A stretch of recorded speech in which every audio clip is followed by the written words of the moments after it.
நம்ம திருப்பூர்ல இந்த ஒரு ஸ்பாட்ல நான் சாப்பிட்டதுலே ஒன் ஆஃப் தி பெஸ்ட் ப்ரௌனினா இது மட்டும்தான். ஏன்னா டேஸ்டே செம்ம சட்டிலா இருக்கும். ஒரு கூலான ஆம்பியன்ஸோட மைல்ட் அண்ட் ரொமான்டிக் மியூசிக்கோட உங்க பார்ட்னர் கூட சாப்பிட்டுட்டே ரொமான்டிக்கா ஃபீல் பண்ணணும்னு நினைச்சீங்கன்னா இந்த ஸ்பாட் உங்களுக்கு தான். அண்ட் இந்த ஸ்பாட்ல கிடைக்கிற கேப்பச்சினோ ஒரிஜினல் காஃபி கட்டையிலே மேக் பண்ணி கொடுக்குறாங்க.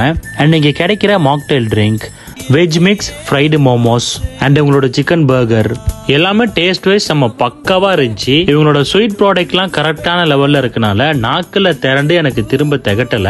அதனால highly recommended for this place. Mint lemon butterfly பீஸோட பிரஸ்டு காஃபி ப்ரௌனி இது ரெண்டுமே மஸ்ட் ட்ரை. கஃபே லாட்டான் லிப்ஸ் இன்ஸ்டாகிராம் பேஜையும் நம்மளோட இன்ஸ்டாகிராம் பேஜும் நீங்க ஃபாலோ பண்ணிட்டு போனீங்கன்னா உங்களுக்கு 30% டிஸ்கவுண்ட் ஆஃபரும் கொடுப்பாங்க. திருப்பூர் பங்களா ஸ்டாப் ஐபெக்கோ பக்கத்துல இருக்கிற இப்ப புதுசா ஓபன் ஆன செல்வி டிஜிட்டலுக்கு பக்கத்துல இருக்கிறது தான் இந்த ஸ்பாட். அப்புறம் என்ன, இந்த வீடியோ சேவ் பண்ணிட்டு take your partner and share. Baby நீ வந்தா மட்டும் போதும்.